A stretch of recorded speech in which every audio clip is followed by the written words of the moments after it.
I've spent a good amount of time over the past few weeks with Genshin Impact, getting lost in its world and letting my dumb brain get distracted at every little treasure chest that pops up. Long story short, the game is both fun and rewarding, but it feels blatantly obvious that it does everything it can to separate you from your money. On one hand, I very much appreciate the gameplay experience as a whole, but the looming threat of the gacha system holds back a lot of what it has to offer, and it's always something that stays in the back of your head as you play it. Let's start at square one. Genshin Impact is a free-to-play gacha game developed by a Chinese studio named MiHoYo, whose first company profile describes them as an anime-style mobile game developer. They also created the well-received Honkai Impact 3rd, which you may have heard of. It was pretty good for a mobile game. Genshin's gameplay style has been most compared to Breath of the Wild, and for good reason. On its surface, it's easy to pass this off as a direct clone. You've got open world gameplay, tribal goblins, and you float. You know, identical. Once you get your hands on it, you'll really feel how uniquely different Genshin is. Instead of controlling a single character with different weapons, you actually form a party of 4 and each character has a preset weapon and element. Because of this, you'll want to choose units who are fun to control first of all, but also have elements and effects that synergize well with each other. Or you could have 4 cute girls, no judgment here. That's another interesting part of the game too. You can inflict elemental effects on enemies, and each pair has a unique effect. Water and ice, frozen enemies. Ice and fire, melted bad guys. Fire and electricity, sparky sparky boom boom. Depending on how you want to go about things, you can modify your party to fit your needs. So even though each character really only has some normal attacks, one basic spell, and one ultimate spell, the combat forces you to switch between units every few seconds, so it's all very fast-paced and chaotic, which makes me so happy. The gameplay loop is pretty simple at first. You wander around for a while, find a mob of enemies, kill them, steal their treasure, and then you'll notice in the corner of your screen another mob of enemies, which you'll also kill and loot, and repeat endlessly. There's a really nice sense of progression as well. In typical RPG fare, you'll gain experience through fighting enemies, but mostly through experience books which you can inject directly into your characters. You also have equipment slots for 5 accessories and 1 weapon for each unit, and these can be upgraded either through enhancement ores or by feeding your spare items into them. A majority of the time, you'll be getting these from the treasure chests you find, and I think the entire process is very satisfying. Anytime you open a treasure, you're either going to get a better piece of equipment or some fodder to feed into your accessories, so no matter what, you'll be rewarded for everything you do.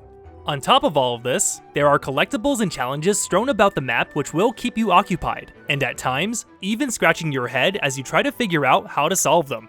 However, according to my friends who have reached the endgame, the post-game content is really lacking, as it devolves mostly into doing dailies and running dungeons, but I'll get into that a little later. For the time being though, I want to mention that Genshin is probably going to be a better experience if you take your time, instead of rushing to get everything done as soon as possible. Genshin features a main storyline with a smorgasbord of side quests that you can complete for rewards, although most of the time, they simply boil down to go to an area and kill all the enemies there. Let's not mince any words here. The game's plot is very generic. You play as one of 2 twins who get separated from your sibling, and you disappear to a mysterious faraway land. There's a dragon, and you meet a bunch of hot teammates. Nothing too impressive here, but the presentation is done really well. The game is fully voice acted in English, Chinese, Japanese, and Korean, so there are at least options for you to change it up in case the characters' voices get annoying. Paimon, the sidekick mascot, who's definitely not Navi, is really irritating in English, so it's nice to have the option to swap it out. Huh? But the Mondstadt volume was so interesting! Bummer. We also get treated to some nice cutscene moments from time to time, and I definitely appreciate the production value that went into the game. So yeah, at its core, I really like Genshin Impact. It's very fun to explore, and the combat doesn't get boring, which is pretty hard to pull off in these open world adventure games. With that in mind, it pains me to say that this is still a gacha game. Now, I assume that you the viewer already know what a gacha game is, but I'll link some resources in the description box in case you don't. As far as the gacha mechanics go, Genshin doesn't do anything out of the ordinary. The stamina system is called resin, the main premium currency is called primo gems, you can reroll, there's a pity system, nothing you haven't heard of before. But the way that these systems are implemented, and how they lock you out of gameplay elements, really leaves a bad taste. So let's tackle the big one right away, the gacha system. On a fundamental level, the characters you control are really the most important part of the game, and having access to more adds more variety. Okay, so let's try to roll for a character like Klee. Well, she's a 5-star unit, and in the best possible case scenario where you're attempting to pull on her banner, the odds of getting a 5-star unit on a single pull is 0.6%. In their own terms, MiHoYo states that it's actually 1.6% consolidated, which involves a statistically significant amount of pulls plus any pity breakers along the way. But even then, it's still a 50-50 shot of getting the specific character you want, which I believe on average equates to an 8% chance overall when you do a 10 pull. As for the currency, it costs 1600 Primo Gems to roll 10 times, and if you go by the shop, the cheapest option is $30 for the bundle. Sure, the game does give you about 60 Primo Gems a day through commissions, and there are ways to earn through quests and any other events that might be going on. But if you're going completely free to play, you only make enough to perform a single 10 pull a month. In this way, it seems like the developers are really pushing you to spend money if you want to go for the chance of a new unit.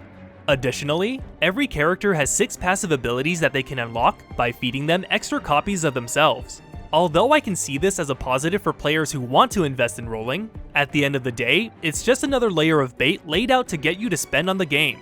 Compared to other gacha games like Fire Emblem Heroes or Fate Grand Order, Genshin's pull rates are worse, and there's less value in buying the premium currency. But to reiterate, the most important distinction is that these characters that you can pull play differently. It's one thing to drag a unit around or click on an attack that you want them to use, but when the characters control uniquely from one another, it's so much worse that they're locked behind a glorified lottery system. Did all that math sound confusing? Of course it did. And it's the mix of obfuscating information and combining it with really low odds that feels so scummy. Like if I were to tell you that there were a casino game that only has an 8% chance of winning for the cost of $30, you'd never take that gamble. But you make the prize a cute anime girl and boom, it's time to go all in! And the worst part is, this system works. From its launch date, Genshin Impact has made $140 million in the first 3 weeks. And with numbers like that, there isn't a reason for anything to change. Something that also contributes to the massive revenue is the post-game content and resin system. After completing all the stories and quests, you'll spend most of your time upgrading your characters, weapons, and artifacts, which cost in-game money called Mora and evolution materials. At the moment, there's a max cap of 120 resin which regenerates at 1 resin every 8 minutes, which means that it takes 16 hours to fully restore your reserve. In other words, you're going to spend a lot of time waiting before you can farm to upgrade your units. Unless you end up spending your money to refill your resin. The game offers you an item called Fragile Resin every now and again, which you can use to restore your resin amount by 60, but it is limited use, so you'll have to use it sparingly. In this sense, Genshin pushes you into spending money if you want to pursue the endgame content. MiHoYo has responded to the issue of low resin amounts by saying that they would adjust it by increasing the cap of resin from 120 to 160, and this Reddit comment put it best. Me, I'm hungry and I have no resin. MiHoYo, change the bowl to a bigger one. Problem solved.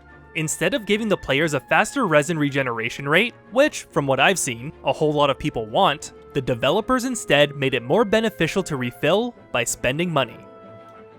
And those are the biggest problems right now. Between the pull rates and low amount of stamina to farm, Genshin Impact is limiting an otherwise amazing game behind paywalls to milk the player base. Now, I don't mind saying this again, this game is really fun. It feels great, and the production value is out of this world, but in its current state, I feel like I have to make excuses to convince people that it's genuinely a good time. I'll give it the benefit of the doubt for a moment. Maybe the biggest issue right now is that there isn't enough content to appease the audience who can't get enough of the game. Over time, I'm sure they'll be more generous with the paywalls and gacha system, but for now, I'm treating this game as a solely single-player experience, and I have no intention of spending any money on it. When you think of it through this lens, it's a lot easier to not fall into the money pit. Despite all of my friends posting their 5-star pulls and having actual streaming parties for when they roll for a character. The FOMO is there, and it's real. But for now, being patient might be the right move we can take with the game. If you were on the fence about Genshin Impact, let me be the one to tell you, you will have fun. That much is true. But there's far better things you can do with your money than gamble for the right to play a new character. Like buying Pokemon cards. That's where the real money's at. Thank you for listening to what I have to say. These were just my initial thoughts after investing some time into the game. But what's been your experience with it? Having fun? Spending money? Let me know. In the meantime, please subscribe if you haven't, follow me on Twitch, Instagram, and Twitter, support the channel through Patreon, and Fischl is best girl. See you soon!